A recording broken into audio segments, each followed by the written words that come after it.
যুক্তরাষ্ট্রের দীর্ঘদিনের মিত্ররাষ্ট্র ইসরায়েলের মাথায় এবার বাজ পড়ল। ট্রাম্পের সুনজর নেতানিয়াহুর উপর থেকে সরে সৌদি যুবরাজ সালমানের দিকে পড়েছে। আর ট্রাম্পের হঠাৎ এমন সৌদি প্রীতি গোটা মধ্যপ্রাচ্যে নতুন উত্তেজনা তৈরি করেছে। ব্রিটিশ সংবাদ মাধ্যম দ্য গার্ডিয়ানের প্রতিবেদন এমন ইঙ্গিতই দিচ্ছে। সৌদি আরবের যুবরাজ মোহাম্মদ বিন সালমানকে সম্প্রতি হোয়াইট হাউসে সাড়ম্বরে অভ্যর্থনা জানিয়েছেন যুক্তরাষ্ট্রের প্রেসিডেন্ট ডোনাল্ড ট্রাম্প। এখন পর্যন্ত তার প্রশাসনে কোনো বিদেশি নেতাকে এটাই সবচেয়ে জমকালো অভ্যর্থনা। এর মধ্য দিয়ে ট্রাম্পের পররাষ্ট্রনীতির অগ্রাধিকার স্পষ্টভাবে বোঝা গেছে। যুবরাজের এ সফরকে একটি সাধারণ সফর হিসেবে উল্লেখ করা হলেও আদতে তা এমনটি ছিল না। বরং হোয়াইট হাউসে ট্রাম্প প্রশাসন এখন পর্যন্ত যে কয়জন বিদেশি অতিথিকে আতিথেয়তা জানিয়েছে তার মধ্যে এটিই ছিল সবচেয়ে আতিশয্যময়। ট্রাম্প সৌদি যুবরাজকে হোয়াইট হাউসের সবচেয়ে বড় মঞ্চ দক্ষিণ লনে অভ্যর্থনা জানিয়েছেন। অভ্যর্থনার সময়ে সেখানে ঘোড়ায় বসা ইউনিফর্মধারী সেনাদের পতাকা বহন করতে দেখা গেছে। একই সময়ে হোয়াইট হাউসের উপর দিয়ে উড়ে গেছে এক ঝাঁক যুদ্ধবিমান। নতুনভাবে সোনালী রঙে সাজানো ওভাল অফিসে প্রবেশের পর ট্রাম্পকে একজন মুগ্ধ ও মোহগ্রস্ত মানুষ মনে হয়েছে।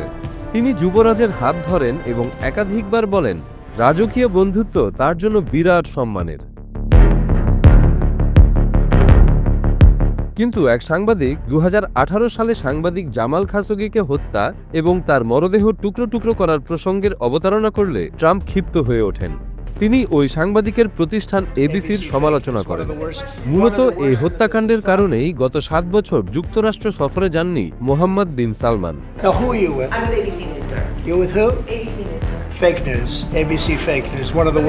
মানবাধিকারের প্রতি উদাসীনতা, মার্কিন গোয়েন্দা সংস্থার প্রতি অবহেলা ও স্বৈরশাসকদের প্রতি প্রকাশ্যে আনুগত্য ট্রাম্পের জন্য নতুন কিছু নয়।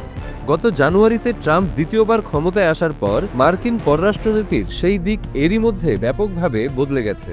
তবে 18 নভেম্বর মোহাম্মদ বিন সালমানের সফরের সময় প্রকৃত কোনো পরিবর্তন হয়ে থাকলে তা ছিল ওয়াশিংটনের আকাশে। ট্রাম্প বিষয়টি নিশ্চিত করেছেন। শোভাযাত্রায় অংশ নেওয়া F-35 সিরিজের জঙ্গি বিমানগুলো সৌদি আরবের কাছে বিক্রি করা হবে। এইসব যুদ্ধবিমান বিক্রির ক্ষেত্রে কোনো শর্ত থাকবে না। সৌদির কাছে বিক্রির জন্য F-35 এর প্রযুক্তিগত বৈশিষ্ট্য ইসরায়েলের কাছে এই সিরিজের যেসব বিমান রয়েছে সেগুলোর অনুরূপ হবে। এই চুক্তি যদি এগিয়ে যায় তাহলে যুক্তরাষ্ট্র ইসরায়েল সম্পর্কের একটি দীর্ঘস্থায়ী নীতিকে লঙ্ঘন করবে। নীতিটি হল ওয়াশিংটনের মধ্যপ্রাচ্যের মিত্রদের মধ্যে ইসরায়েল সবার আগে সেরা মার্কিন সামরিক সরঞ্জাম সবার আগে পায়, যা অঞ্চলটিতে ইসরায়েলকে মানগত সুবিধা দেয়। এবার এই নীতির প্রতি উদাসীনতা দেখিয়ে ট্রাম্প স্পষ্ট করেছেন উভয় দেশ সেরা সামরিক সরঞ্জাম পাবে, কারণ তারা দুজন ওয়াশিংটনের সঙ্গে সমানভাবে ঘনিষ্ঠ। ট্রাম্প বলেছেন, সৌদি আরব যুক্তরাষ্ট্রের মহান মিত্র এবং ইসরায়েলও তাই। আমার মতে তাদের উভয়ের এমন একটি পর্যায়ে থাকা উচিত যেখানে দুই দেশই সেরা সুবিধা পাবে। ওয়াশিংটন থেকে এমন ভাষ্য শোনা ইসরায়েলের পছন্দের নয়। গত কয়েক মাসে যুক্তরাষ্ট্র ইসরায়েলের দ্বিপক্ষীয় সম্পর্কে যেসব ধাক্কা এসেছে সেগুলোর মধ্যে সর্বশেষ এই ধাক্কাটি বেশ বড় বলে মনে করছেন বিশেষজ্ঞরা। F-35 বিক্রির প্রায় সমান গুরুত্বপূর্ণ আরেকটি ঘোষণাও দিয়েছে ট্রাম্প প্রশাসন। তা হল সৌদি আরব ও সংযুক্ত আরব আমিরাতের কাছে উন্নত AI চিপ বিক্রি সংক্রান্ত নিষেধাজ্ঞা প্রত্যাহার। সৌদি আরবের বৈশ্বিক প্রযুক্তির কেন্দ্রে পরিণত হওয়ার যে স্বপ্ন, এই ঘোষণা সেটিকে উল্লেখযোগ্যভাবে এগিয়ে দিয়েছে।